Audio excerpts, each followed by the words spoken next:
Reading from New Possibilities in Memory Care. We're up to chapter 7, A Different Point of View. Whatever course you decide upon, there is always someone to tell you that you are wrong. There are always difficulties arising which tempt you to believe that your critics are right. To map out a course of action and follow it to an end requires courage. That quote is from Ralph Waldo Emerson. A small boy and a dog crossed a field under a black blanket of sky scattered with pinpricks of starlight and a crescent slit of moon. It was a kind of darkness only possible in a place many miles from street lamps and passing cars. Though Lauren and his hound Duke had barely enough light to see where they were going, they knew the way. He was only 5, but every day Lauren and the dog walked nearly half a mile to feed 500 chickens. Wow. In a family that raised fowl for a living in rural Washington state, Lauren's duty was to come straight home from kindergarten and head for the coops. Wow. On this day, the temptation to join the other children on the playground after school had been too great. When he finally returned home, it was dark. His mother gave him a long look and said nothing. While Lauren was washing his hands for dinner, his father came home from his job at the feed mill. Calmly, she informed her husband the chickens had not been fed. Turning to Lauren, his father said in a tone not unkind but firm, "Son, you have to feed those chickens right now." As Lauren took his jacket off by the door, his father disappeared into the bedroom to change his overalls, and his mother turned back to the soup bubbling on the stove. Lauren stepped outside and picked up the flashlight lying on a work table under the eaves of the house. Duke appeared at his side. Lauren looked into the inky sky and swallowed hard. He clicked the flashlight on, pointed his thin beam forward, and began walking. The darkness turned hedges into gargoyles. Rustling squirrels became monsters. Footsteps. Duke's panting was the only familiar sound in the alien escape. After what felt like the longest walk of his life, he and Duke reached the coops, and Lauren made quick work of feeding the chickens. Then the pair set off on a frightening trek back to the farmhouse. When they arrived, Duke slipped off to the barn, and Lauren went into the kitchen. His father was sitting at the table, his mother ladling the soup into his bowl. "I got the chickens fed, Dad," Lauren said. His father nodded, an indication for Lauren to wash his hands and come to the table. Lauren and his father never talked about that night, not even when Lauren grew into an adult who could question being sent alone on such a walk at the age of 5. He remembers, "I learned a lesson that night about responsibility, what you owe your family. When you have duties, you don't shirk them." Lauren's father had always dreamed of owning his own chicken farm. When Lauren was a year old, his family moved from Iowa to Washington. I lived in both states. And the family bought a farm that was a boy's paradise. 2 dozen acres of pasture, hills, trees, and a sprawling house. To supplement their farming income, his parents took jobs they considered temporary to tide them over until the chicken business grew sufficiently. But by the time Lauren was 5, the dream had failed and the family was forced to put the farm up for sale. Lauren hid the for sale signs in the woods, thinking it would stop the transaction. It didn't. Oh, poor thing. His mother's brother, Bernard Hamilton, offered the penniless family employment at Fairfax Hospital, a psychiatric sanitarium he and his wife Marion owned near Seattle. In addition, he let him stay in a tiny house in the grounds. At night, Lauren and his older brother slept on 2 small beds in one room while his parents slept on a fold-out sofa in another. His father was the maintenance man at the sanitarium, his mother an aide and cook. They also began raising chickens on contract in coops scattered throughout the region. As a first grader, Lauren was responsible for 38,000 chickens. Oh wow, the number doubling by the time he was in the 3rd grade. 4 years later, when his father was often too ill to work, his flock grew to 45,000 chickens. Holy moly. Decades later, it wasn't the poultry Lauren would remember. He can still close his eyes and sense the sting in his nose and throat from waste piled 3 feet high in the chicken houses. He can remember the ache in his shoulders and back from hauling tons of the smelly matter out of the coops in a wheelbarrow during seasonal cleanings. The failure of the family farm hung over Lauren's father. As anxiety seared ulcers into his stomach, there were still many days he couldn't get out of bed for work. So when Lauren was 15, he took a job at a sanitarium to help care for animals, work in the gardens, and generally help out. Later, he also served as a companion for the patients. The Hambletons believed that productive work was important in the treatment of a wide variety of psychiatric disorders. As such, Lauren often asked patients to work with him while he went about his duties at the hospital. It was not unusual for Lauren to drive the hospital's truck to the feed store with a 30-year-old man with suicidal tendencies sitting next to him. When the teen received orders to wax the hotel's first floor, his helpmate was an heir to an old New England family. He was under treatment for explosive rages. Lauren had never been formally trained regarding patient care. The staff assumed he would figure it out, and he did. Adopting a nonchalant and friendly tone, he would invite his charges to help me out with some stuff today. He learned the art of watching without being noticed and of discerning unvoiced thoughts, desires, and anger. Later, Lauren would say, if you could understand what the patients were saying with their eyes and body language, you could anticipate what they were about to do, even if they didn't say a word. Always busy, Lauren added to his load by starting a veal business, with several classmates. He also found time for school sports. Despite his family's troubles with money and his father's poor health, his parents encouraged his athletics from little league to college. Lauren played football, baseball, and basketball, and was especially drawn to running track. As he neared adulthood, Lauren was sprinting in other ways. He was going to make something of himself. For a long time, he thought he would be a cattle rancher.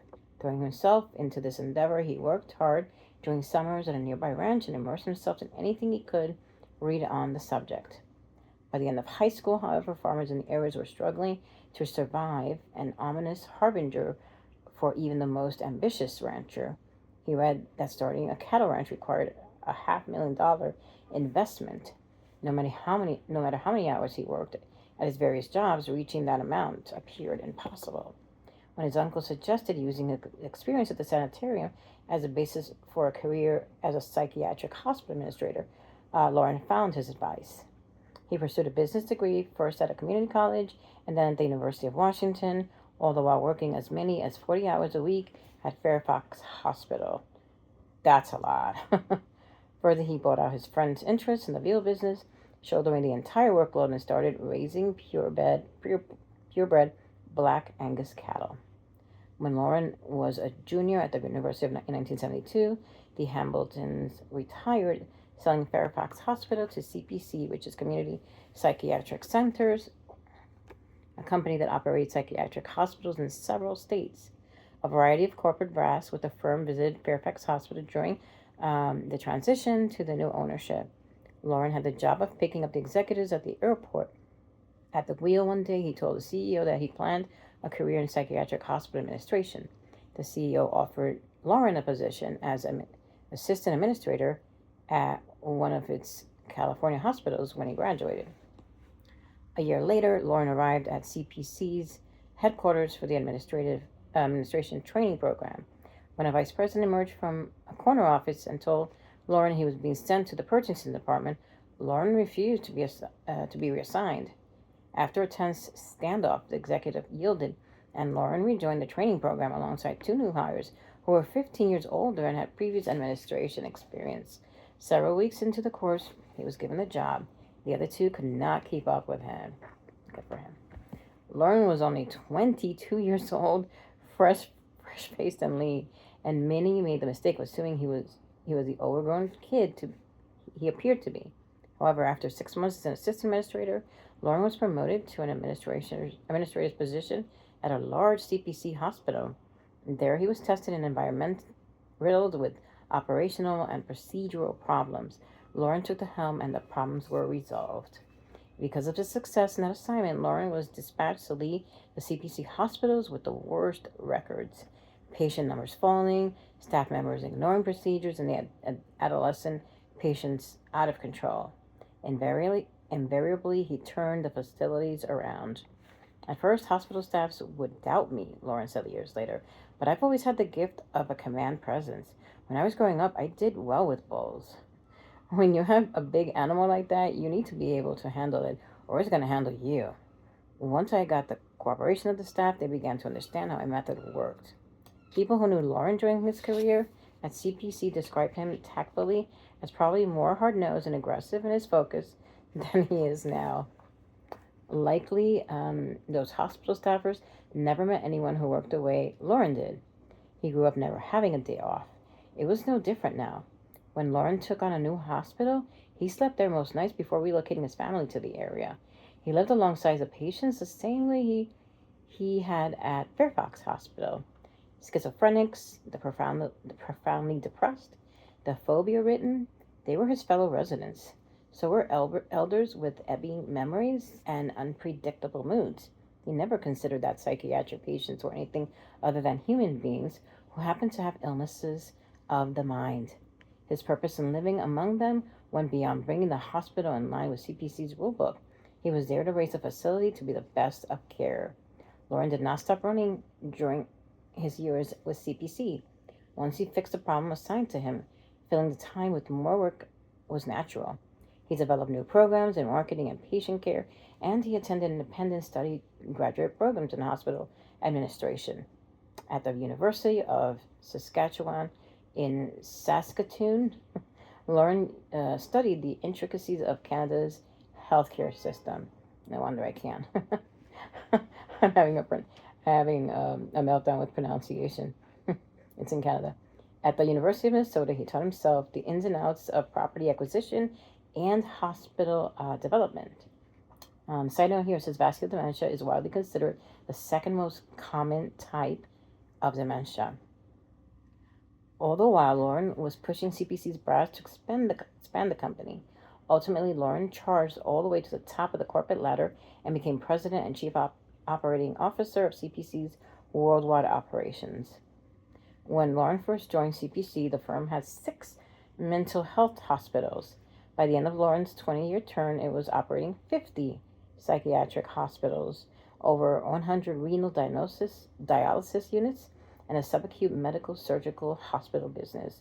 Newly married in his early 20s when he began, he was a father in his 40s when he left CPC in 1993. Asked why he walked away from the top post at a successful company, he explains the psychiatric industry was changing. Due to the influence of some less than ethical operators, managed care was given free rein to reduce costs, which in large part was done by denying care. I called it the 1-800 Just Say No line. He believed the trend would not alter. While he was proud of CPC's operations, he did not want to be part of the industry anymore. Doing nothing was unthinkable for the man who had worked every day since childhood. He couldn't shut the door and walk away from those he had assisted, befriended, and lived with for so long, and he realized that one group needed him the most. They were the people with Alzheimer's disease, vascular dementia, Parkinson's, and other conditions that robbed memory. Lauren understood that psychiatric hospitals weren't the right place for him. They were not mentally ill. They had diseases of the brain that produced symptoms which at times appeared to be psychiatric in nature, but were actually biological. With rare exceptions, their conditions followed 6 or 7 robust decades of building families, careers, and friendships. Then they lost everything they loved, and the world became an alien place. When Lauren's own father needed care in his later years for a non-operable brain tumor, which caused several dementia-like symptoms, grim hospitals and nursing homes were still his only option. Every experience in Lauren's life had built up to this moment. After his years at CPC, Lauren was prepared to risk everything he had to save these people. On a side note, Parkinson's disease is a degenerative neurological disorder of the brain related to a depletion of neurotransmitter called dopamine. Okay, I'm going to go on to chapter 8 and see how far I can go. When it shuts down, I'll just make another video. So chapter 8, 2 Minds, 1 Vision. Vision is the art of seeing what is invisible to others. That's a quote by Jonathan Swift. Of all the experts who stepped up to the podium that day, Only one was a layperson. He drew the largest crowd. In a packed room of physicians, nurses, social workers, and psychologists, many in the crowd had to lean against the walls to hear Stephen Winter, a revolutionary in Alzheimer's care. He urged the audience, get the memory impaired dressed and out of their rooms first thing in the morning. Untie the straps and belts that confine their bodies. Stop getting drugs that dull their psyches. Ban balloon toss, block stocking, and other childish pastimes. Fill their days with art classes, music jams, and other activities that matter. Haul away the vinyl couches, the linoleum tables, the metal seats. Move in fabric sofas and chairs, colorful curtains and paintings. Swing the doors wide open to welcome dogs, cats, birds, and children. Cheer as these people come back to life. With Steve's closing remarks, those attending the 1995 Alzheimer's Symposium at the University of California, San Diego, stood to roar their approval. Dozens swarmed him with questions. One man sat writing after page of notes. Deep in thought, Lawrence stayed seated long after Steve had finished. Lauren had never met Steve. He hadn't even heard of him. Since leaving his position as CPC, Lauren had been determined to open a different place from those he had seen, one where the memory impaired could live up to their potential and enjoy life. He had never known there was something else out there who thought, or someone else out there who thought the way he did. In his youth, Stephen Winter had a fleeting brush with memory impairment. An aunt developed Alzheimer's disease and moved into a nursing home. Steve visited her from time to time to break her daily routine of doing nothing. Only much later did Steve understand how stultifying her last years had been.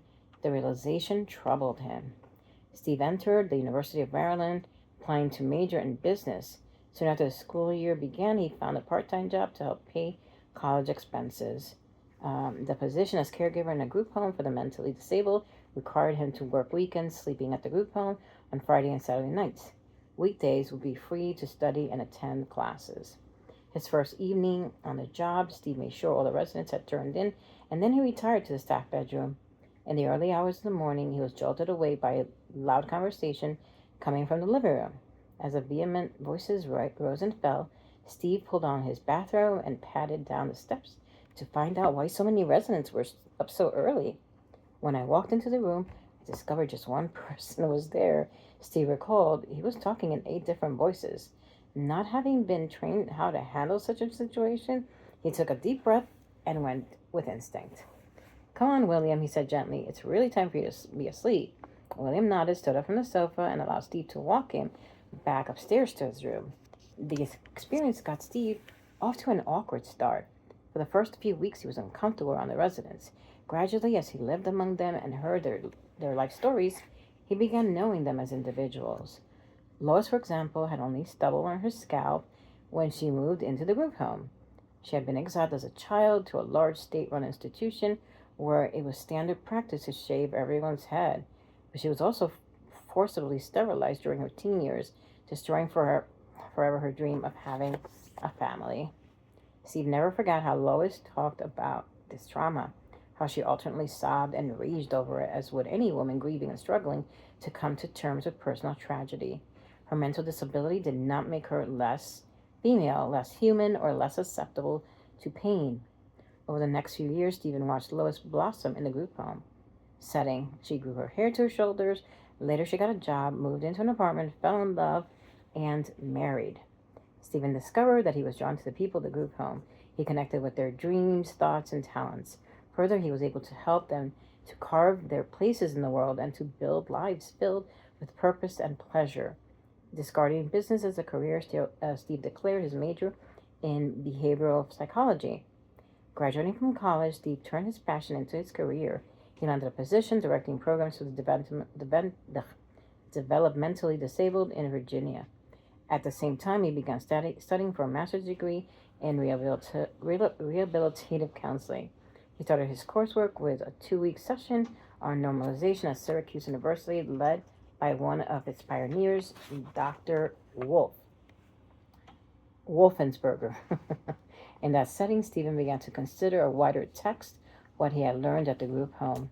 He listened raptly as Dr.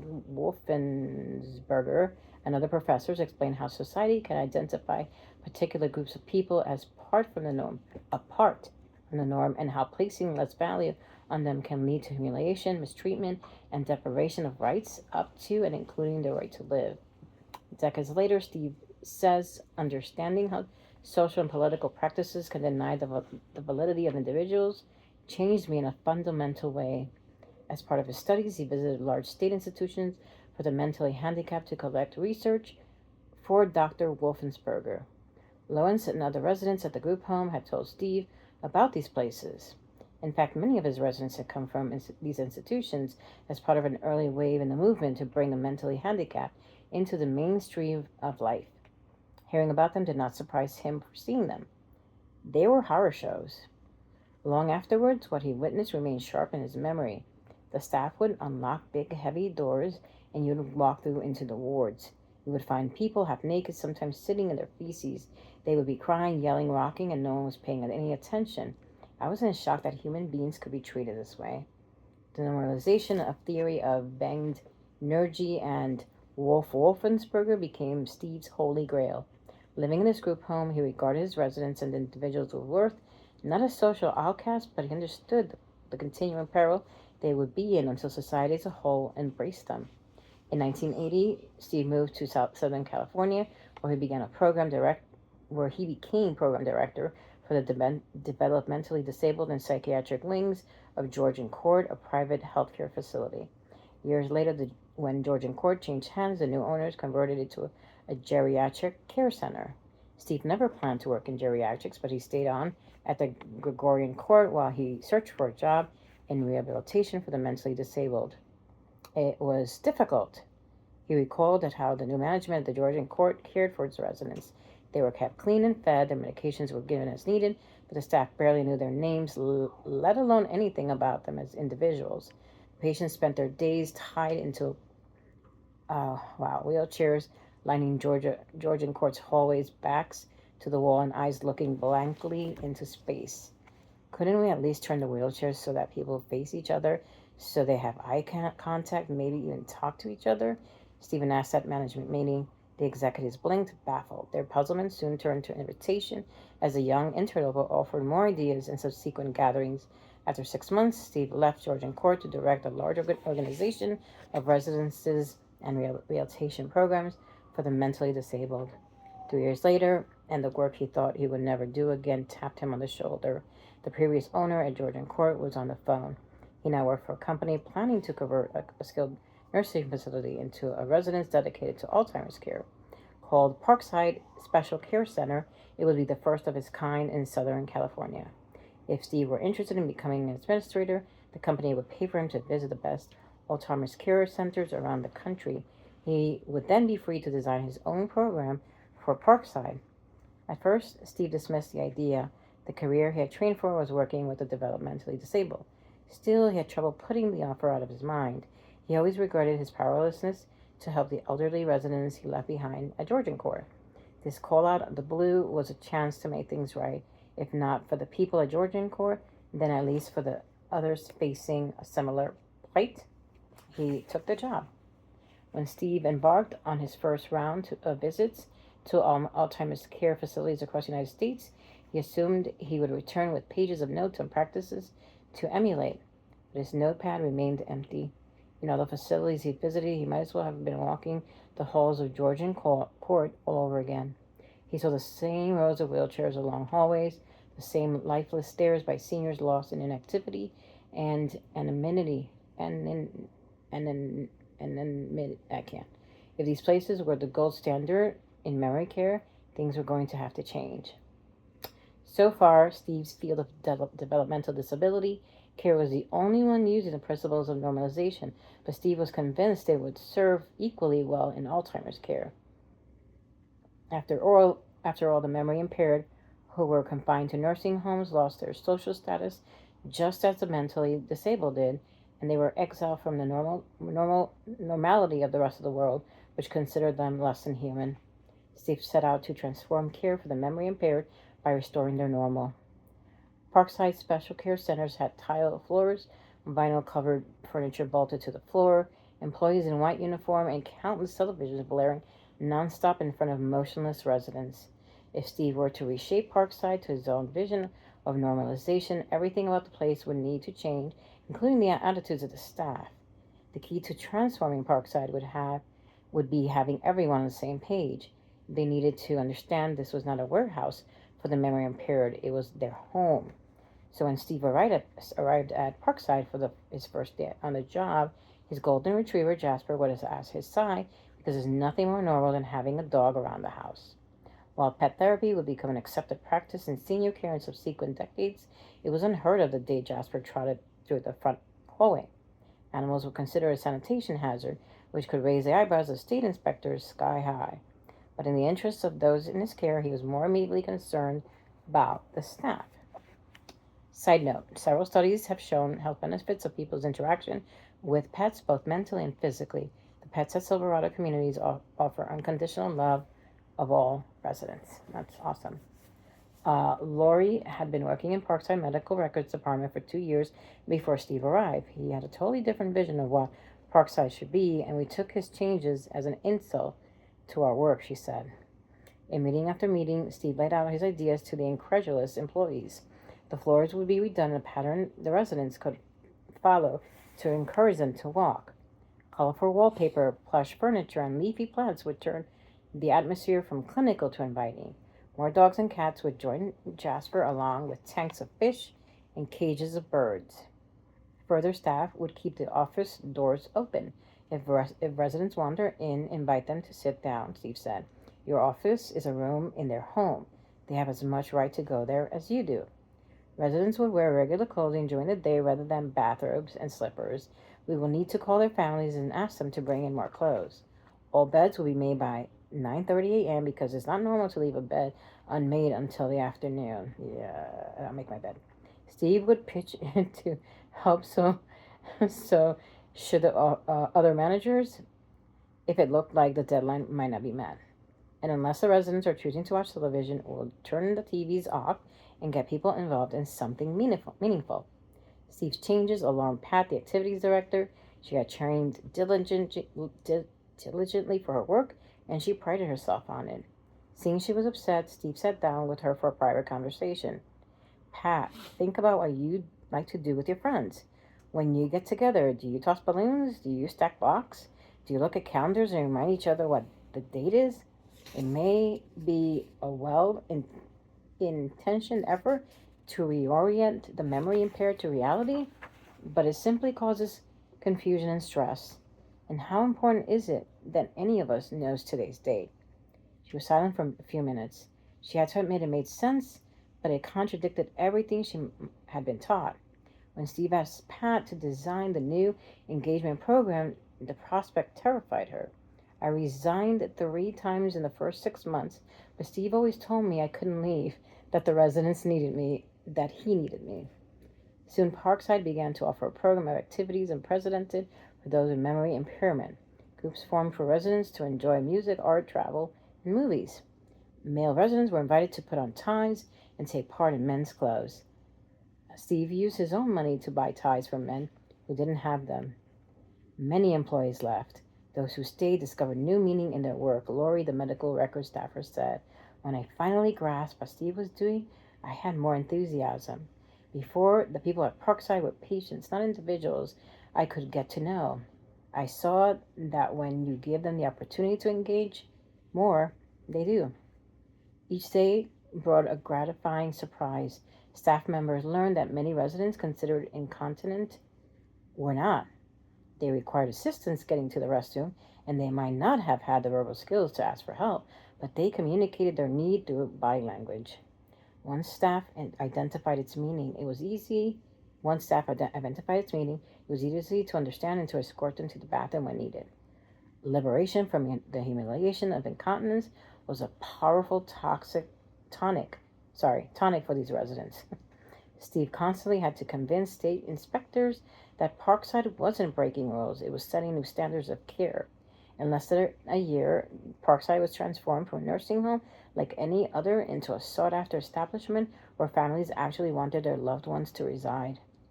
A waiting list developed. Within 3 years, Parkside's owners purchased a second nursing home for Steve to transform and manage.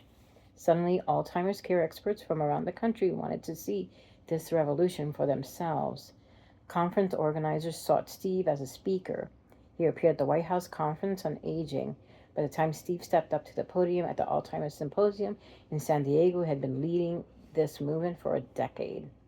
In the 3 years before Steve's presentation, Lauren Shook had spent nearly all his waking hours researching Alzheimer's care. With the intention of starting an organization dedicated to caring for people with memory disorder, he had read every medical journal he could get his hands on, visited facilities with memory impairment units, and peppered Alzheimer's experts with questions. The odyssey had been frustrating.